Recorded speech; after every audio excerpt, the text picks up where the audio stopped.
वालेकुम, मैं आपका दूसरे आन हाजिर हूँ सामने फिर एक नई यूट्यूब वीडियो के साथ और लेके आऊँ आपके लिए एक प्यारा सा टॉपिक जिसका नाम है ब्लड ग्रुप। आज मैं आपको बताऊंगा कि ब्लड ग्रुप कैसे निकाल सकते हैं। 2 मिनट के अंदर अंदर आप अपना ब्लड ग्रुप निकाल पाओगे। डॉक्टर कैसे निकाल लेते हैं, किस तरीके से निकालते हैं मैं बता दूंगा आज आराम से। खाली आपको माइक्रोस्कोप चलाना आना चाहिए, आपके पास माइक्रोस्कोप होना चाहिए जिससे आप अपना ब्लड ग्रुप पता कर सकते हो घर पर ही। तो मैंने एक यहाँ पे अपना ब्लड ग्रुप बना रखा है, ये मेरा ब्लड ग्रुप है। ये आपके लिए एक क्वेश्चन है, ठीक है। वीडियो के स्टार्टिंग में मैं एक क्वेश्चन पूछ रहा हूँ, अगर कोई किसी ने ब्लड ग्रुप पढ़ रखा हो तो वो इसका आंसर दे पाएगा, नहीं तो वो नहीं दे पाएगा। और बाकी मैं आपको इसका आंसर वीडियो के लास्ट में दूंगा। तो हम बढ़ते हैं वीडियो की तरफ। मैं आपको ब्लड पढ़ा रखा है जिसमें मैंने आपको ब्लड की काफ़ी चीज़ें बता रखी हैं, मैं उसका लिंक आपको डिस्क्रिप्शन में दे दूँगा। अभी हम बढ़ते हैं कि ब्लड ग्रुप कैसे पहचानते हैं। तो ब्लड के 2 पार्ट बहुत इंपॉर्टेंट होते हैं ब्लड ग्रुप जानने के लिए, एक ब्लड का प्लाज्मा और एक ब्लड की आरबीसी। ब्लड का प्लाज्मा जिसमें क्या होता है, एंटीबॉडी पाई जाती है। एंटीबॉडी 2 टाइप की होती है, स्मॉल ए और स्मॉल बी, ठीक है। इसका स्ट्रक्चर कुछ ऐसा होता है वाइट टाइप का। अगर इसका हम सिंगल स्ट्रक्चर है तो वो कुछ इस टाइप का होता है। ये जो है वो स्मॉल ए एंटीबॉडी है और ये small B.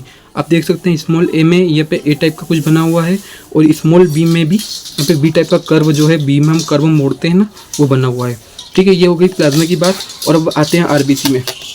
Red blood cells कुछ इस टाइप की होती हैं और जो ये रेड कलर से जो हाईलाइट हुए हुए ना, ये होते हैं ए एंटीजन। और जो बी, ये जो सर्कल टाइप हैं जो कि ब्लैक कलर से हैं, वो होते हैं बी एंटीजन, ठीक है। ये दोनों चीज़ें मोस्ट इंपॉर्टेंट होती है, आप इन दोनों को याद रखना। अब हम देखते हैं किसी किसी के रेड ब्लड सेल्स में खाली ये ए एंटीजन ही होता है, बी नहीं होता।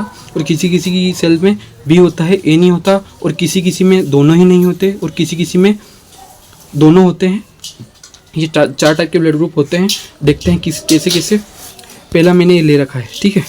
मैंने इस पर ए एंटीजन बना हुआ है, आप देख रहे हैं इस पर ए एंटीजन बना हुआ है, यानी कि ये ए ब्लड ग्रुप ए है, ठीक है। और ये एक बात याद रखना, जहाँ पे भी ए एंटीजन आ रहा है तो वहाँ पे एंटीबॉडी कौन सी होगी, बी होगी। क्योंकि अगर यहाँ पे ए एंटीबॉडी हो जाती, ए एंटीबॉडी किस टाइप की होती है मैंने आपको बताया, यहाँ पे ए होता है। अब ये ए से ए मिल जाता और दोनों कंबाइन हो जाता है, जिससे क्या होता है, ब्लड क्लॉटिंग हो जाती और ब्लड का थक्का जम जाता और वहीं मौत हो जाती। इसलिए हम ध्यान रखते हैं कि किसी का भी ब्लड ग्रुप किसी में भी ना चढ़ जाए। ए का बी में ध्यान रखते हैं हम ये सब चीज़ें, ठीक है। अब ये हो गया ए ब्लड ग्रुप, ठीक है। अब ये दूसरा मैंने इसमें यहाँ पे सर्कल बना रखे हैं, ठीक है। सर्कल मैंने आपको क्या बताया, जहाँ पे सर्कल बने हो वो क्या होता है, बी एंटीजन है इसके ऊपर, यानी ये ब्लड ग्रुप हो गया बी, ठीक है। अब हमने देखा यहाँ पे अगर एंटीजन बी है तो यहाँ पे एंटीबॉडी ए ही होगी। मान लो अगर यहाँ पे बी एंटीबॉडी हो गई, मैंने बी एंटीबॉडी किसी बताई थी आपको, सर्कल टाइप एंटीबॉडी होती है बी, ठीक है। अगर ये एंटीबॉडी यहाँ हो गई तो दोनों आपस में कंबाइन हो जाएंगे और यहाँ पे भी ब्लड क्लॉट हो जाएगा, यानी डेथ हो जाएगी इंसान की। तो ये हो गया ब्लड ग्रुप बी। इसलिए यहाँ पे जो कि एंटीजन है बी है और एंटीबॉडी ए है। अब आते हैं अपन तीसरी की तरफ। इसमें देखिए आप दोनों चीज़ें हैं, एंटीजन ए बी और एंटीजन बी भी है, यानी ये ब्लड ग्रुप ए बी है, ठीक है। जिस पे दोनों पाए जाते हैं वो ए बी है, ठीक है। और इसमें किसी तरह की एंटीबॉडी नहीं पाई जाती। ज़्यादातर आप देखेंगे ए बी जिनका ब्लड ग्रुप होता है वो ज़्यादा बीमार होते हैं, क्योंकि उनमें कोई एंटीबॉडी नहीं होती है। अब कोई मान लो बीमारी आ रही है तो वो कैसे उससे लड़ेंगे, क्योंकि उसके अंदर एंटीबॉडी ही नहीं है। अब चौथा कौन सा है, आप देख सकते हैं कुछ नहीं, यहाँ पे सर्कल है, यानी ये ओ है। इसमें ना तो ए है ना तो बी है, यानी ये ब्लड ग्रुप ओ है, ठीक है। बहुत रेयरली मिलता है ब्लड ग्रुप ओ।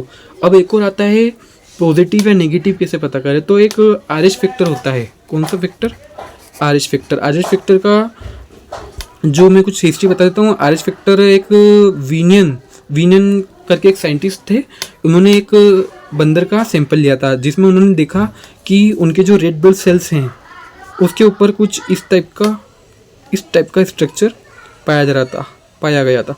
कुछ ही बंदर के इसमें ये पाया जा रहा था और किसी बंदर के इसमें नहीं पाया गया, ठीक है। तो उन्होंने ये नाम दे दिया आरएच फैक्टर। यानी इंसानों के अंदर अगर किसी आरबीसी के ऊपर ये स्ट्रक्चर पाया गया, आरएच फैक्टर पाया गया, तो वो हो गया ए पॉजिटिव। या अगर बी के ऊपर ये पाया गया तो ये हो गया बी पॉजिटिव। या अगर ए बी के ऊपर पाया गया तो ये हो गया ए बी पॉजिटिव। अगर ओ के ऊपर पाया गया तो ये हो गया ओ पॉजिटिव, ठीक है। और मान लो नहीं पाया गया तो नेगेटिव। मान लो इसके ऊपर ये नहीं पाया गया तो ये हो गया नेगेटिव। नर्सिंग में यही तो होता है, मेडिकल में यही तो होता है। अगर उसमें कोई चीज़ आ रही है, प्लस हो रही है, तो इसका मतलब प्लस मार्क आएगा, और माइनस हो रही है तो माइनस मार्क आएगा, ठीक है। ये होता है आरएच फैक्टर। और देख लीजिए अब कोई भी देख के बता सकता है कि ये कौन सा ब्लड ग्रुप है, ठीक है। कौन सा ब्लड ग्रुप है कोई भी देख के बता सकता है।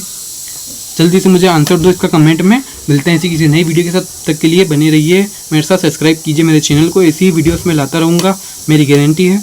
आप सब्सक्राइब कीजिए, जल्दी से सब्सक्राइब कर दीजिए और कमेंट करिए, शेयर करिए उन दोस्तों को जिनको इस चीज़ के बारे में नहीं पता। वीडियो बनाने में दोस्तों बहुत टाइम लगता है, लेकिन सब्सक्राइब करने में कुछ टाइम नहीं लगता, तो प्लीज़ सपोर्ट कीजिए। मिलते हैं ऐसी किसी नई वीडियो के साथ, तब तक के लिए बाय बाय।